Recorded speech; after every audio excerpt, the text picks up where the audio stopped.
This is Joe Pugh for IFLTV. We are here in Liverpool, just 24 hours away from Nick Bull versus Brandon Figueroa, live on the zone at the M&S Bank Arena. Delighted to be joined by one of the many faces of the zone, in his the zone badge, Mr. Dev Sahni. And most certainly a face of Queensbury, and just a face that maybe you couldn't tire of slapping. I've had that one before, but good to see you, Joe. And mate, TikTok, it's coming. I can't wait. Nick Bull, Wrecking Bull, #1 pound-for-pound boxer in the UK today. WBA featherweight champion, defended his title. We've got plenty of world champions now, male ones in the UK. Nick's the only one who's actually defended his belt, so can't wait to see him again. And I think it's a hard fight, actually. And do you know what? I think Brandon Figueroa's getting written off because people are looking at his last couple of fights, and he's saying, nah, I've got a new trainer now. Everything's changed. I needed to settle in, so I think it could be a tall order.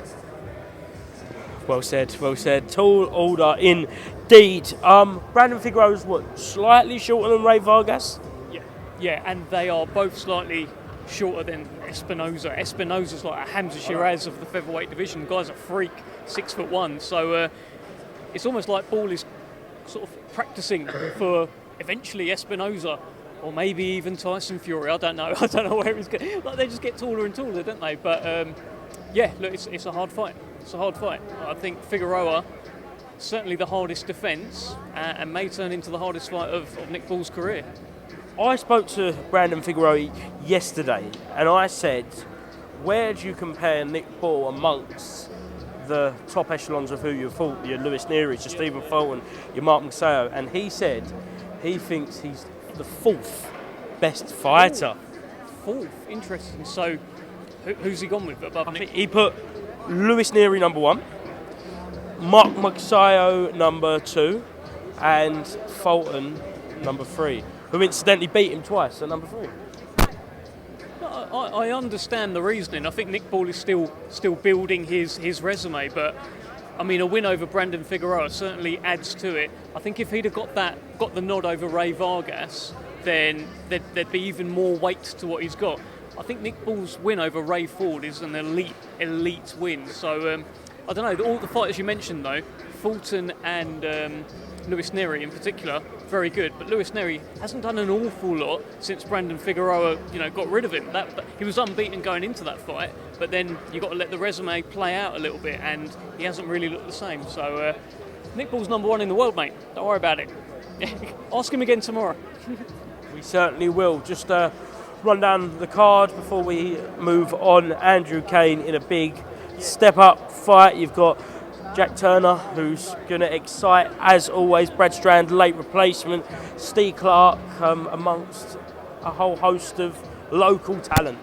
Very much so. You said it all. But look, Andrew Kane, for me, the most terrifying man in British boxing is Andrew Kane. So scary. When he faces off with opponents, right, I would rather be anyone in the world but that opponent. He's absolutely terrifying. He's got those piercing blue eyes, and you know that he can go. If you gave him a little something, he'll go. He'll tear your head off. He's almost like a dangerous dog. That's how I'd compare him. Like, it's one of those where people would go, oh, he's great, he's lovely, like, pick him up and all of that. But you just know at any moment, bang, he can go. And I don't really like dogs, but I do like Andrew Kane.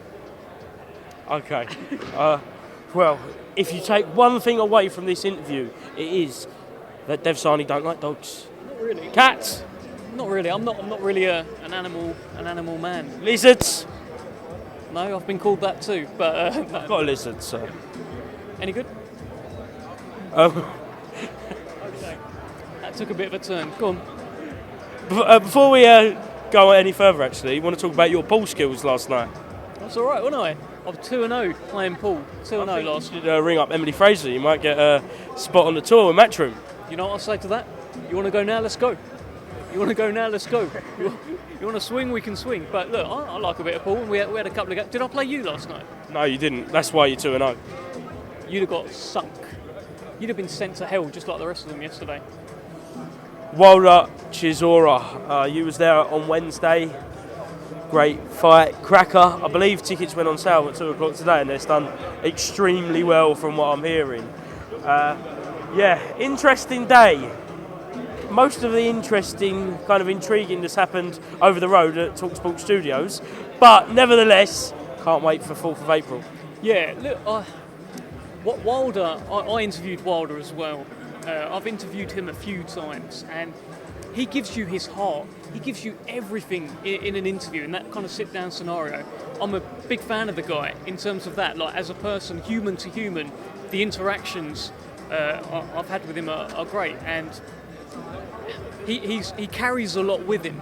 He carries a lot with him, and if he's spoken to in a certain way, he's going to react in a certain way, and I think that's what we saw. They seem to be very friendly at the moment. There's a bit of a bromance going on there. I understand that. Similar sort of age, both been through it, both been through life, both got daughters, both got children. I get it. But I think when that first bell rings, complete and utter chaos.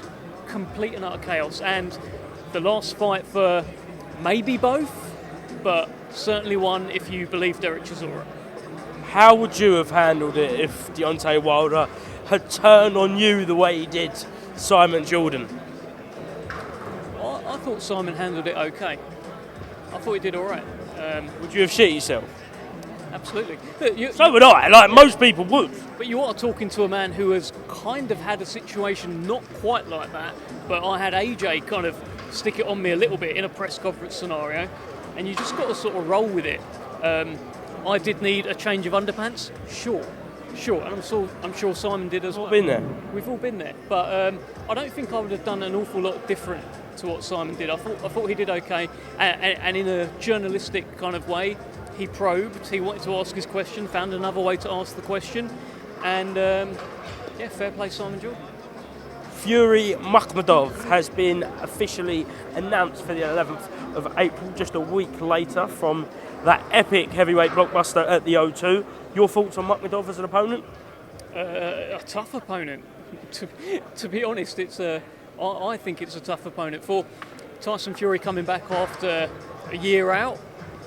In a way, going with someone like Makhmudov who's going to be walking around, like moving about too much. It's not southpaw, there's nothing crazy about him, but he does hit hard, and he is going to be coming to win, and he has been calling out Tyson Fury for a number of years. I saw a few videos. I think Tyson Fury he's certainly mispronunciating Arslanbek. He's been calling him arsehole and all sorts of stuff. Fire today, actually, we saw from Tyson. Yeah. There's a little bit of that. Is it a good opponent? Look, we're going to find out. I think I think he could have got away with fighting someone not as difficult as Arslanbek Makhmudov. And I say fair play Tyson Fury for taking on a guy who is big, hungry, hard-hitting, and very much coming to win. If Tyson Fury is not on the ball, then it could be a very difficult night. Do you think Tyson will go straight into either a world title fight or the biggest of biggest fights after this, or will it be a gradual process for this last run? I don't know, to be honest, mate. I mean, it depends how he looks, doesn't it? I mean, if he goes in there and just blows away Arslanbek Makhmudov in a couple of rounds, then you'd think, okay, well, Tyson Fury is back. Tyson Fury is one of the very best heavyweights in the world, and he'll probably be calling out Usyk again. He'll probably want that. Like, I don't know. I'm not sure he knows yet either. I think we're going to find out. But yeah, he looks in shape, and he looks like he's putting in all the work. He's been in Thailand and everything. And one thing's for sure, a fit, healthy, active, talkative Gypsy King is just brilliant news, not just for the heavyweight division, but for boxing. And Joe, just like you, I'm here for it. We all are here for it, and we can't wait for that. Wherever it is, we don't know the venue. I'm sure we'll find out next week with a press conference imminent. Last one. I did half warn you about this. We're going to do a blind ranking. You look nervous. Yeah, because I'm just thinking, is he? How many Queensbury fighters are in there, and how am I going to? Come on. I think you'll get it, like within what we're doing in the first. It's 1 to 6. Do you know what I'm going to do? You don't. No idea. All right. So 1's the best. Yeah. 6 is the worst. Okay. First one, that man there, Nick Bull. Oh, now, what are you going to do? Are you going to do featherweights? Are you going to do in the UK? I know what you're going to do. Okay, number 1. Okay. Fabio Wardley. Number 2. Weight.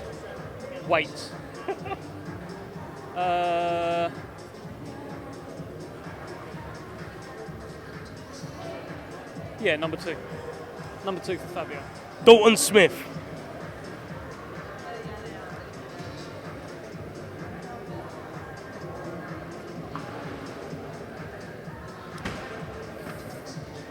Five.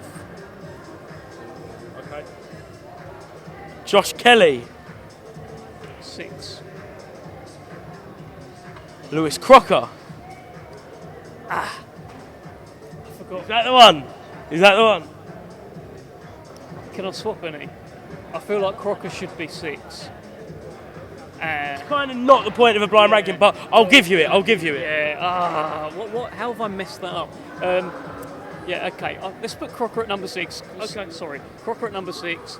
Then Josh Kelly. Then Dalton Smith. Then the last one, Jazza Dickens. Number 3. So yeah. Well, mate, some of the wins that he's gone in. Josh Kelly's win over Backram's really good though, isn't it? It's very ironic that the top 3 are the 3 Queensberry fighters. I didn't notice. Didn't notice really. What a great dilemma to have though. Yeah. What an excellent world we live in now. I can say with chest, Nick Ball for me number 1. Because as I said, he's the only one who's defended his titles, so you've got to give him ratings for that. And beforehand, it wasn't, Ray Vargas, he won that fight, everyone knows, so he should be a unified champion. And before that, Isaac Dogbay was a really, really good win as well. So for me, he is number 1. For me, Fabio Wardley is number 2, because the Joe Parker win was fantastic. That's the number 2 heavyweight in the world, legit. Justice Hooney was a very, very good win as well, but it's the Parker win for me. And then who did I say number 3? Jazza Dickens. Yeah, upset, beating that Russian over in a place where he was sent to lose essentially, and he come away with the world title belt. Yes, please. Yeah. And then Dalton, Josh, and Lewis Crocker. Yeah. But yeah, all great fighters, and be interesting to see how the rest of the year plays out. Just going to throw a little one in there, drop a little grenade in here. Hypothetical situation that isn't that hypothetical because it could happen very, very soon. If Hamza Shiraz was to win the world title, which he will be fighting for a world title in his next fight, where does he place in that list?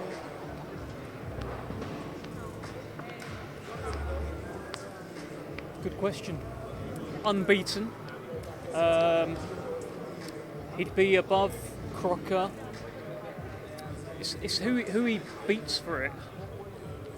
No, the win over Berlanga was a mad win. Go over there, New York, King of New York, go and knock the guy out. That was very, very good. I think he'd be kind of next to Dalton Smith. In and around that Kelly, Dalton Smith. 4. Yeah, I think I really Nick Ball number 1, and then I rate Fabio's win over Parker, and then it would be 3-4-ish for Hamza. Yeah, I think that's fair. That's fair. The guy that he's meant to be fighting for the vacant title, we don't know an awful lot about him. He's not a recognised name yet. So, I think that's about right. Excellent, Dev. Thank you very much.